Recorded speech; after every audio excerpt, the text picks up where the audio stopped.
What's going on, beautiful familia? I am on my way to the fourth and final day of the Tony Robbins event called Unleash the Power Within. They call it UPW. It's been an incredible event so far, and I'm excited to share some of the greatest insights that I'm taking away from this event. So how I came across it was through a gentleman who stopped by the real estate office, and he gave us a lot of great information that is applicable to business in general, to life in general. And because I got such incredible golden nuggets from this gentleman, I thought to myself, this is one of his team members, Tony Robbins' team members. And by the way, he has hundreds if not thousands of people on his team. And so I was like, if I can get this much from him, what is there to learn from the head honcho, right? The big boss. So that's why I ended up deciding to sign up. And again, I'm going to be sharing some of the insights from this Unleashing the Power Within event in just a moment. So stay tuned for that. But one of the things in signing up for the event that I really knew nothing about, I don't know much about Tony Robbins prior to this event. I've seen a few videos on YouTube and things like that, but I haven't seen what he has on Netflix. Everybody's raving about that whole series or document or whatever it is that he has on Netflix. People are talking about it. And I haven't read any of his books. Apparently, he's a well-renowned author. And so I haven't really looked into Tony Robbins before. So I'm expecting a bunch of executives, a bunch of high-level business owners and executives to be there. And so I'm expecting people to be in suits.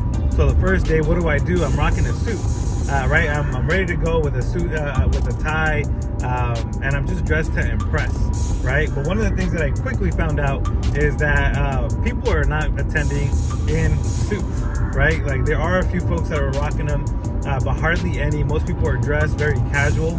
And that first day I paid the price because, man, it was freaking cold. It was an incredibly cold venue. And so second day I tried to dress a little bit better for the occasion to kind of match the environment, but I was still cold. Second day I was incredibly cold, even though I had a sweater, but thankfully I had to go home for my birthday. And very blessed to have had family and friends at the house. It was beautiful to come home to that, and big thank you to everybody who wished me a happy birthday. But that was part of that happened on the second day of this event. Third day, same thing. It was still freaking cold, even though I was better layered up, thicker sweater, and I was still freezing. So what I decided to do is to wear, a little bit thicker clothes, and I'm wearing the jacket that I rock whenever I go out to the snow. Hopefully this is enough to keep me warm. I think it is. Better prepared. You live and you learn, right? And so the reason I'm bringing this jacket specifically is because I learned on the third day that the venue is actually a ice skating rink. So I didn't know that. I'm not very familiar with all the different sports and venues in LA. So one of the things you need to keep in mind is that you're not at the venue for 1 hour, 2 hours, 3 hours, 4 hours. You're at the venue for literally 12 to 14 hours a day. And so that's why it's super cold. Tony Robbins is crazy, man. 10, 12, 14 hours, that's bizarre. I freaking love it. And so that's why it gets so cold, because it's that long. All right, beautiful familia. So it's been about 2 weeks since the Tony Robbins event, Unleash the Power Within. It took place in LA, and it's very difficult for me to synthesize what I went through.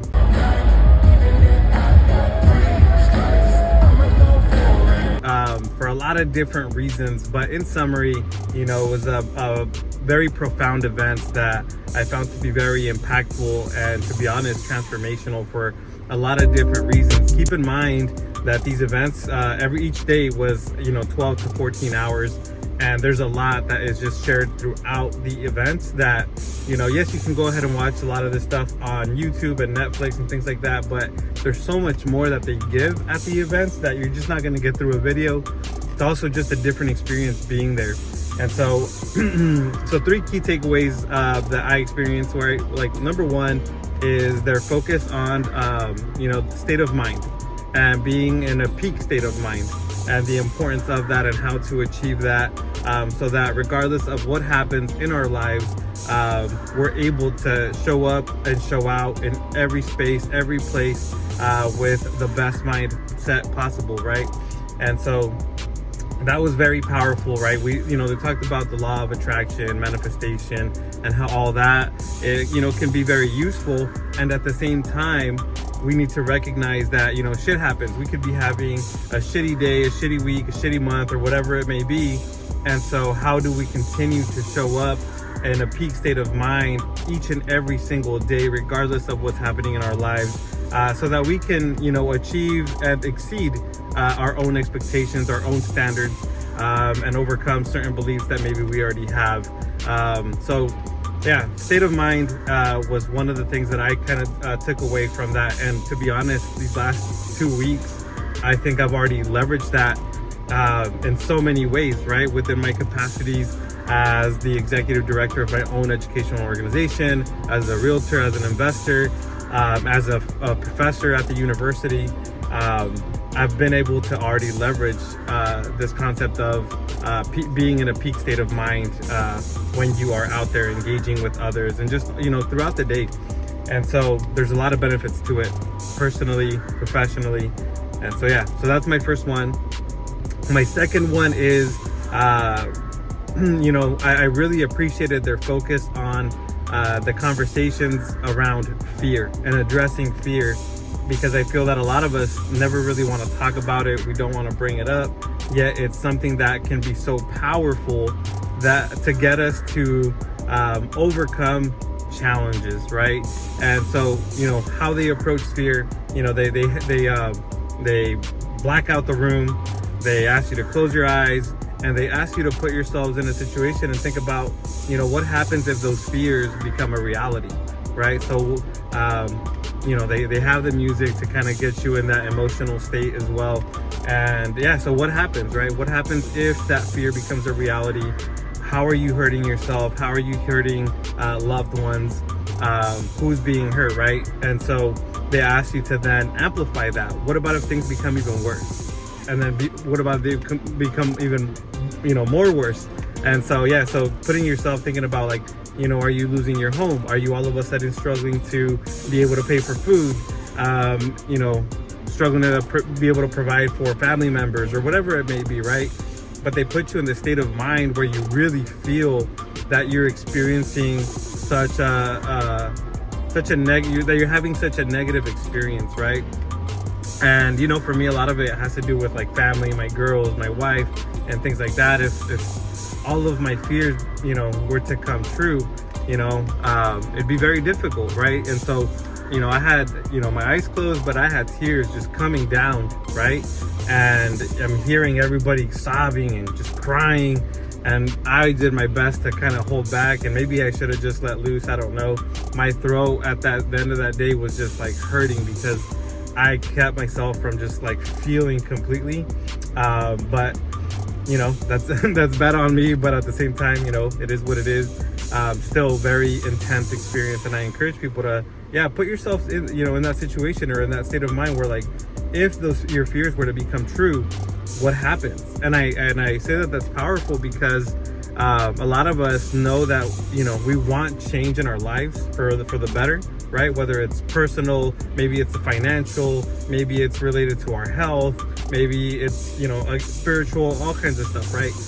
But we don't take action because we don't see an imminent need to do that, right? We don't have an imminent need. We don't have that pressure to take action each and every single day to move about that change that we want to see in our lives.